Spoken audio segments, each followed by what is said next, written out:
Thank you, Professor Lu, for the introduction. My name is Yatao Li, and today I'm happy to be here to share with you some of my thoughts on AI for science benchmarking.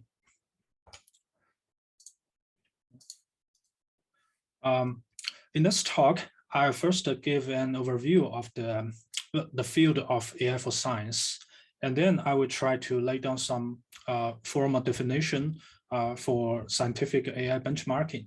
And then I'll discuss some of the challenges and the methodology of our approach. And then I will briefly tap into the system design of SciBench, our work in progress benchmarking system. And lastly, I'll show some hands-on benchmarking examples. All right.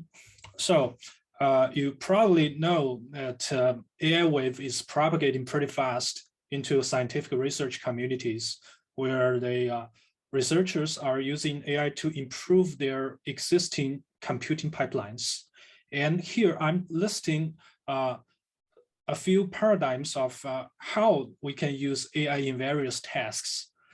For example, if we have a well-defined mathematical problem, we can use the AI model to directly solve the equations, for example, the partial derivative equations. And there are also models that can approximate general matrix multiplication.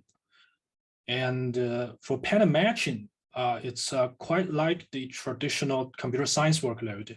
For example, for object detection, but only with the data substituted with scientific data. For example, if you throw in some climate heat maps and the model could be able to detect extreme weather conditions. And for prediction, we are given the initial state of a system. And we were also given the rules that how the system should evolve. And we have an AI model to predict a future state of the system. And this is used in fields like molecular dynamics and fluid dynamics and so on.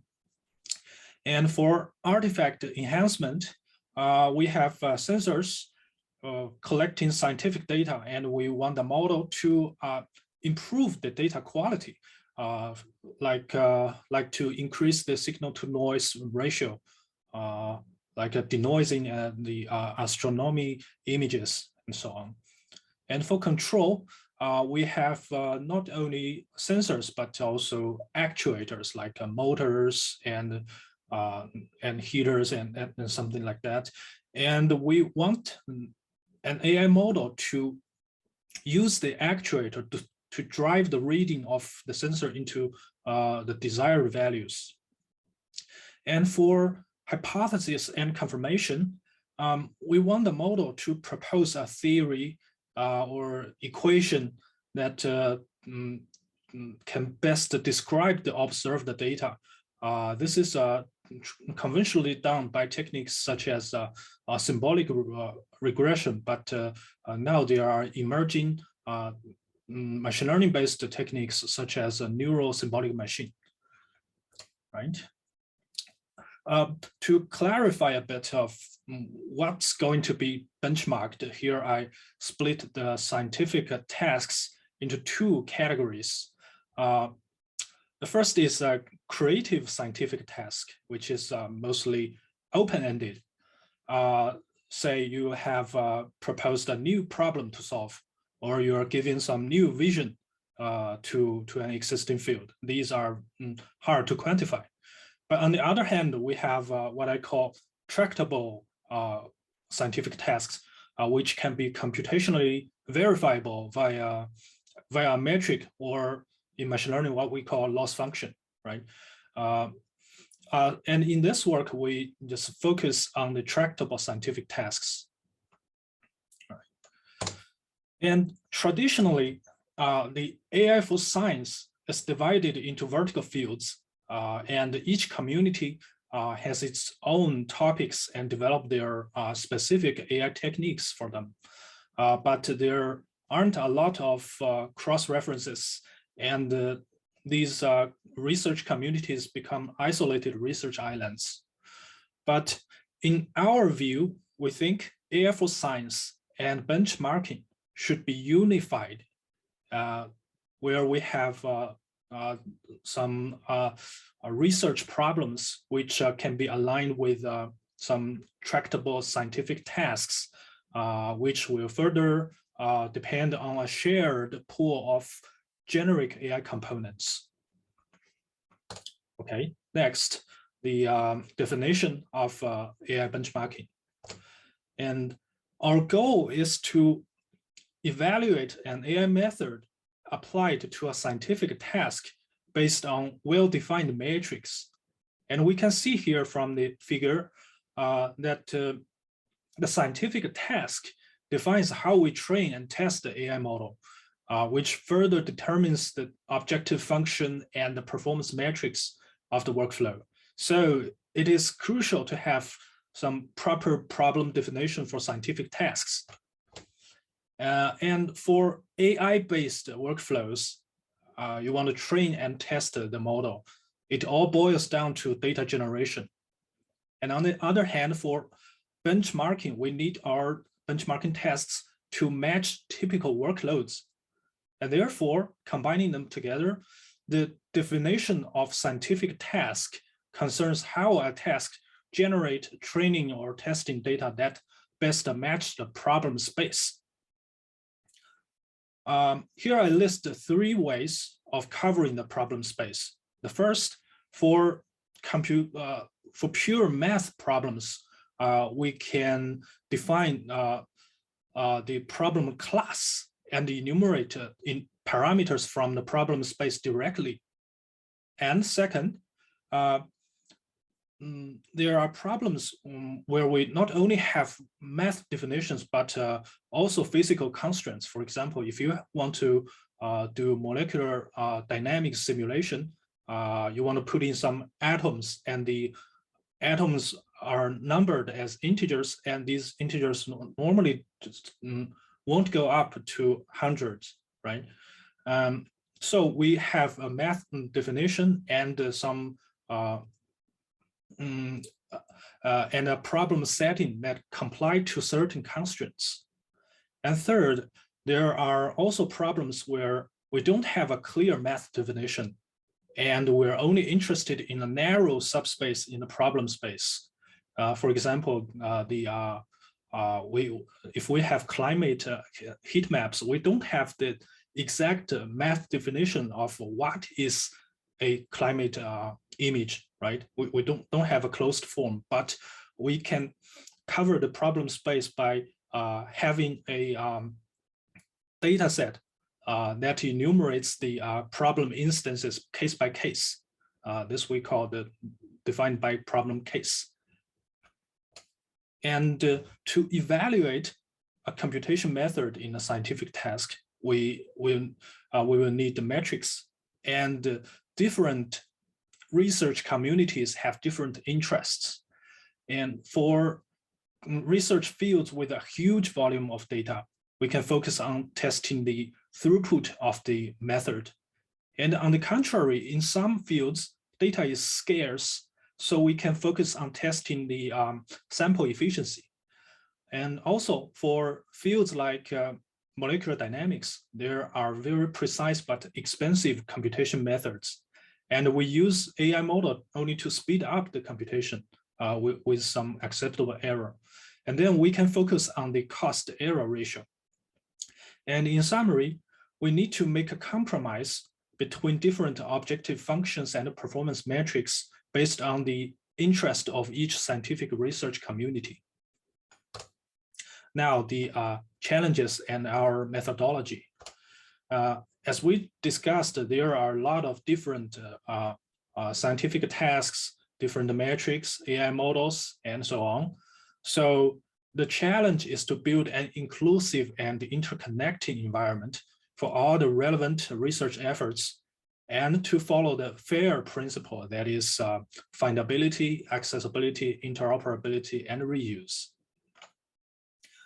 And the way we see this problem is that we can build a modular system where we can mix and match different components, such as solvers, AI models, problem definitions, evaluation metrics, and so on. And the modules should carry metadata so that the compatible modules can be combined automatically. And we can enumerate all the compatible tuples from the Cartesian product of the modules and build our benchmarking plan. This will make code reuse very easy. For example, if you have a new research task onboarding, we only have to implement the problem definition of the task, and then the system will provide compatible AI models that can solve the problem. Okay, now I will briefly describe our system design. As shown in this chart, we have the module repository, which contains our modules of various kinds. And we have the planner, which discovers benchmark targets and then sent to the computing platform for doing the actual benchmarking tests. The modules are implemented with our domain-specific language embedded in Python, which we call SAIL, S-A-I-L. We provide various primitives in the DSL to help describing the benchmarking workflow, building computation graph, and providing metadata, and so on. For example, here, if we look at the software definition module, and this module provides an environment called TensorFlow. And the planner may pass in some parameters to require specific functionalities. For example, if the task wants to be run on GPU, and then we ask the TensorFlow environment to contain the CUDA environment. And we can also require some hardware specifications, like we want to run the test on PowerPC architecture. And then we will combine them. In this simple example, we will just use a Docker environment to build the computing environment. And if the requirements cannot be met, we can just fail this this case so that it won't be combined with incompatible modules. And the planner then conducts inner join-like operation, like in the database, right? And we can find compatible modules and then instantiates the tests in the computing platform. And here is an example of our DSL. You can see that very simple machine learning model is defined here, which is just a multilayer perceptron. And it is very similar to machine learning frameworks like Keras and PyTorch, where you specify how a model works, right? But additionally, we also have metadata constructs, like we can suggest the width of the hidden layer, and we can fail the task if the task is not something that we can solve. This code is first a dry run on the planner without actually doing any machine learning computation. And after the dry run, we can extract the model and the metadata, and the planner will try to further combine it with the hardware software configuration and the problem definition. And then the planner will transpile the model and the benchmarking workflow into actual executable Python code to be executed on the computation platform. Okay, next, let's look at a concrete example of how to build a problem definition for benchmarking an AI model for molecular dynamics. Here is an end-to-end problem definition where we start with by launching a external molecular dynamics simulator and specifying our problem setting. In this case, our problem setting consists of chemical ensembles, which means a list of atoms, the the atom number of each particle and their coordinates in the XYZ format. And then we use the MD simulator to generate our training data and ask the system to do the training for our AI model. And for testing, here I'm showing a workflow unique for molecular dynamics, because here we iteratively maintain two different trajectories, one from the external MD simulator and one from our trained AI model. And this is different from the traditional single-step loss metrics, because they as we iteratively evolve the system, and the atoms will change their position, right? And the error may accumulate with our trained AI model. And in this way, we can we can evaluate the stability of our AI model in this way, right? Okay. And I think that's all of my talk today. And thank you very much.